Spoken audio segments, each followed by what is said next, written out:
Any specific brands of whey protein that I'd recommend? You know what? I'm actually not, I don't have any particular favorites. Like I said, I would just look for something that has a short ingredient list. A lot of times they'll have a combination of all three of those kinds of whey that I talked about: concentrate, isolate, and hydrolysate. And so you want to look for something that has that, and it's probably going to have something in there like some anti-caking agent, and it's probably going to have some kind of sweetener in it.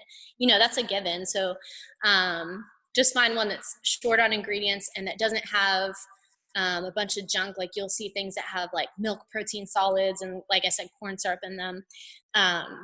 Just look for things like that. And I would also suggest, if you want to get super nerdy with it, there's a website called labdoor.com, LABDOOR, Labdoor. And basically they do all kinds of like scientific reviews and stuff of all these different supplements to see if those companies are like testing for purity and things like that. And they have a lot of good trustworthy reviews on there. So if you want to get super nerdy and make sure like, oh yeah, like I'm getting the best one, I would go to labdoor.com and check it out. I personally don't get that specific with it, but you can if you're into that. What are your thoughts on intermittent fasting? Is it better to just avoid eating too close to going to sleep? My thoughts on intermittent fasting. So I have in the food prep guide, like how many meals a day should you eat? And the answer to that and the whole intermittent fasting thing is that's another thing where you kind of get to play around with what works for you. So for instance, the owner of our gym, his name's John Dill. Shane knows him. He's like crazy looking. He's very lean and very muscular. He does intermittent fasting. That's not necessarily what got him to the point he's at. He does it because that's naturally how he likes to eat. So for instance, like he's a person, he'll talk about, he wouldn't just naturally wouldn't feel like eating until like 2 or 3 in the afternoon most days. So he just kind of started following that because that's how he preferred to eat. And then he started doing more strictly the intermittent fasting because he figured, oh, I'm already halfway there, might as well try it out. And he finds that that's what works for him. The thing with intermittent fasting, it's kind of like keto, and that there's no magic to it. I guess some people, like proponents of it, will say that it aids in you don't have any food in your body for however long, and so any energy or anything that would go towards digestion can then go towards other things, and supposedly it cuts down on inflammation, or it can. But as far as helping you lose weight, it's all about, it's going to be calories in, calories out, like I said. Not that should ever be any of our focus. But at the end of the day, that is what's going to count. So a lot of people find if they only eat within a small window, they just naturally eat less calories. Now, here's the thing where it can go really wrong. If you're the type of person, like let's say you're like me, I'm hungry like within 30 minutes of waking up. So if I try to do the intermittent fasting thing and make myself wait until 2 or 3 in the afternoon to eat, I would be completely miserable and probably have no energy.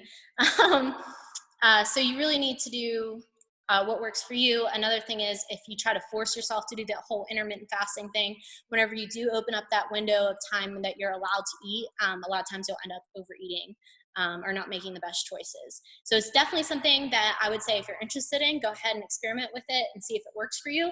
But it's definitely not superior in any way to eating in like 3 squares a day. And then as far as eating before you go to sleep, again, that's not gonna hurt anything. It's all about calories in, calories out. Again, not to concentrate on it, but it's not gonna make a very big difference what time of day you're eating. It's still the total amount of calories you took in that day. And a lot of times too, if you don't wanna eat a super heavy meal before you go to bed, because if you turn on all those digestive processes, it can sometimes disrupt your sleep a little bit, or just make you not able to sleep as deeply as you would otherwise. And then if you're not sleeping well, that can have a whole domino effect on your hormones. And if you're not sleeping well, it can, trigger ghrelin and make you feel hungrier the next day. So it's very complicated, but yeah, certainly you don't need to try to force yourself to eat or not eat at any certain specific times. It's just whatever works best for you. And that's honestly the boring but true answer. Tips on how to kick a persistent sweet tooth. I think that you're gonna have to give yourself a little bit of time with that, because it does take a while to kind of change your palate, and different people, their taste buds are different. So some people they call like super tasters. So those people just have more sensitive taste buds, basically, or receptors on their taste buds. So those people might only need a little bit of sweetness, versus some of us, like me, because I was sweet tooth too. And we could eat a pint of ice cream in a sitting. It's no big deal. So with that stuff, I would just say, don't try to go all in or all out on that.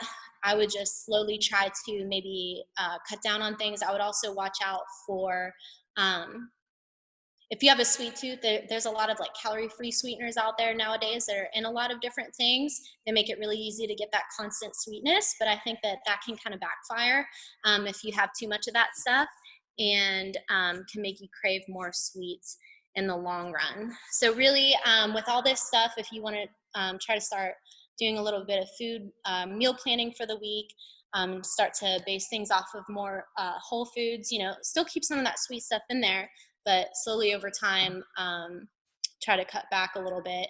And over time, if you give your body enough time, your taste buds will adjust. And then if you go to eat the same amount of something sweet again, it's just you're not gonna want as much of it. So it's just a matter of giving yourself time to allow your palate to change a little bit. Cool. I'll go ahead and wrap us up there before we get any more questions. But thanks for all the great questions, guys, and thanks again, Amanda. This whole Zoom call was recorded, so I'll send it out along with the documents that Amanda put together for us, for anyone that happened to miss it or that wants to go back and review on anything. But thanks again for everyone for tuning in, and thanks, Amanda. Thank you guys so much. I had a lot of fun. Yeah, so like I said, look forward to that. Oh, can I mention one more thing? Sure. So all of you guys, I know the gyms are closed right now, but all of you guys that attended this talk or who are watching this talk, after the fact or whatever, we're going to offer all you guys your first 2 weeks, absolutely no strings attached when the gym opens back up. Come your first 2 weeks, you don't have to give us your credit card info or anything like that if you want to just come try it out. We do have a location in Raleigh, in North Raleigh off Falls and East, and one over here in Durham over by South Point Mall. And then if you're somebody who is not interested in coming and doing CrossFit, but you want to get some more support with your workouts, we're actually in the process of launching a home workout app. So that's going to be live either later tonight, actually. I'm under some crazy deadlines right now, or sometime this weekend. So as soon as I get the links and that is live, I can send you guys a link to that as well. And basically it'll just get you your first 30 days of home workouts, no charge. So lots of freebies, lots of goodies. But thank you very much. This is a lot of fun. I appreciate you guys, your enthusiasm and your questions. Anyways, I hope you have a wonderful weekend. Thank you, Shane. Great. Thanks, Amanda. All right. See you guys.